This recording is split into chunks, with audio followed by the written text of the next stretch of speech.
సారెపతు గ్రామంలో ఉన్న విధవరాలైన ఏ సహవాసములో ఉన్నారు వీళ్ళు? ఆధ్యాత్మికమైన సహవాసములో. అందుకే కార్యాలను చూచారు.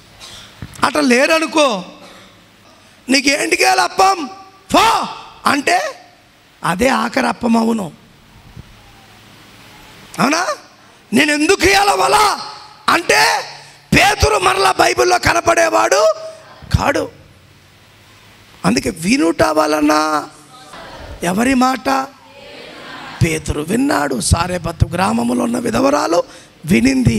అందుకే వారి జీవితాల్లో అద్భుతాలను వారు చూడగలిగారు. ఈరోజు నువ్వెలాగున్నావు? నీ ఆధ్యాత్మికమైన జీవితం ఎప్పుడు దేవునితో ఉంటే ఆ జీవితం ఎప్పుడు కూడా నిరాశ కలగనీయకుండా నీకు ఒక ఆశను పుట్టించేటట్టుగా నీ జీవితాన్ని ముందుకు నడిపిస్తుంది. దేవునికి స్తోత్రం.